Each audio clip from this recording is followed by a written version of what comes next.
Bring on the sunshine! Oh, shit. That's pretty good, eh? Yes.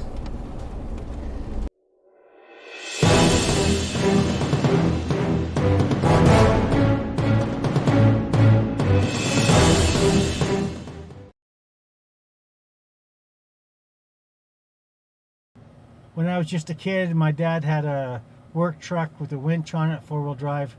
He worked for a logging company, and I thought it was the coolest thing ever. So I decided that one day I'm going to have a winch and I'm going to have that switch. Well, here we go.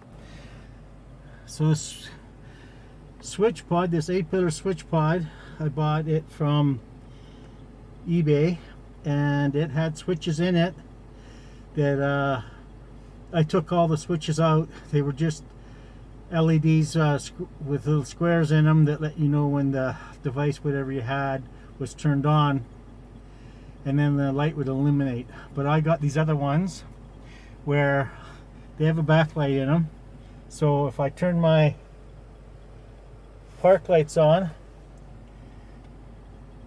my switch illuminates, and then if if your park lights are on, then the fog lights work. You can see the fog light is illuminated. If I shut that off, they go out. You see just the park light there. And then the Sasquatch lights, that's the big Hellas. They have to be, if you turn that on, nothing happens. But if you turn your lights on, and turn your high beam on, now you can see that the Sasquatch is illuminated and the light is on in the front of the vehicle.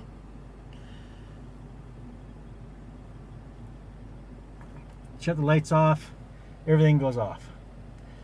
All the fog light will go off too, so if I accidentally leave the switch on, the fog lights are on now. If I accidentally leave the switch on, but I shut off my lights, everything goes out.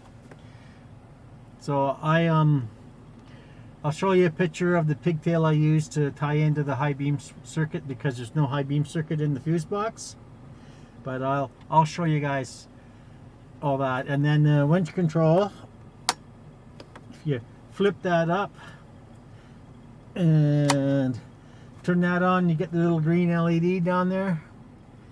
That tells me I got power going to the winch. So winch out, winch in.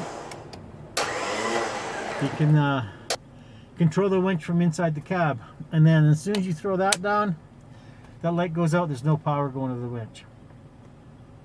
It's just a signal cable coming from the winch to the cab. There's no like great big huge heavy duty wires coming up to the firewall into that. So the chances of having a short or a catastrophic failure are slim to none. It's just picking up power off of the battery and then sending the signal in and out through the switch. Fairly simple, well, fairly complicated, to tell you the truth. Took a lot of thinking about it and whatnot, and trial and error, but I got it to work. I hope you guys enjoy this video. So in the fuse box here we have a fuse thief here. This is for the park lights. This runs back and then turns into a yellow wire, runs across the firewall over to the fuse panel. The other secondary fuse panel I have over there, and then this other one here, this is on the accessory, and it runs up around through here and controls my comms. So using two fuse thieves, I looked everywhere in here and I couldn't find anything for high beam. There's no fuse in the high beam, so I ended up using the pigtail. So the wiring is off the battery across the firewall. I like to put those little curlicues in in case I have to ever change the connection or whatever, due to corrosion or whatever. Then the wire comes over into the fuse block, and then it's distributed into the relays. And again, curlicue on the wire that feeds the big Hella lights. So what I picked up was pigtail like this, plugs into your headlight, and then I found out that trial and error, I believe it was the green wire is the wire that controls your high beam. So I just tapped into that, soldered a lead wire from the headlight up through the dash into the switch panel, as there is no, I couldn't use a fuse thief or anything for the high beam. So the side panel is one of these that I butchered but retained the USB.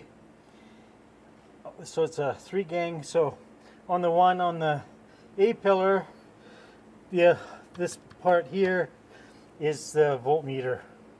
Another little ditty too is, if you're gonna do a lot of wiring, good strippers and good crimpers, that tool, I got that from Princess Auto, but that is an amazing tool, stripping wires and being able to crimp them properly. It's got a really good, some crimping jaws. It's got really good crimping jaws there. It has a color coded thing, but these jaws, they crunch down on the wire and they pull the wire out, the casing off the wire. Nice and simple, way better than using one of those old yellow ones or whatever. And you can set the adjustment on that so it will pull just the right amount of wire off, not wire, casing off the wire by adjusting this blue thing here. You can actually turn that as well and then have as much as you want. So handy tool. Bring on the sunshine! Oh shit. That's pretty good, eh? Yes.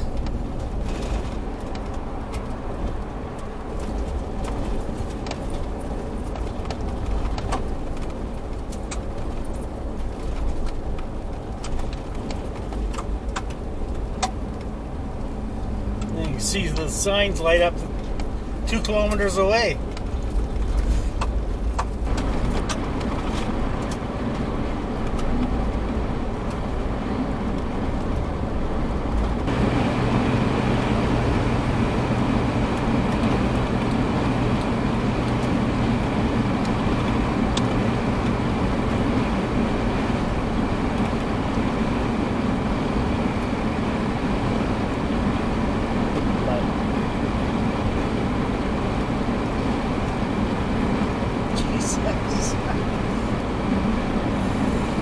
Holy shit. The yellow ones are great. Hey, did you like this video? Comment, subscribe, and share my videos. Please consider becoming a Patreon. By the way, if you hammer on that bell icon, you will be notified when I release new videos. Please check out my social media. If you are on a computer, all the links are down below. And if you are on a mobile device, you can tap that arrow on the right below the video to see all the links. Thanks for watching. Remember, no matter where you are, you can always make your own adventure. Always available. I don't have to have the key in order to turn that on. And then winch in, winch out. It's empty. See, if it's on, you can't tell. Ooh, What? mouse. when do you do that? Are you happy? Yeah, I like them. I agree. I've even asked that question myself when I had lights on my roof and they wanted to make sure that they were. I heard that you got pulled over one time for your lights on one of your rigs. I did. It was my Toyota Mojave pickup I had. What did you say? Well, the cop asked me, he says, why do you have so much light on your truck? And I had lights on my bumper, I had lights on my roof. And I just looked at him and I said, I'm afraid of the dark.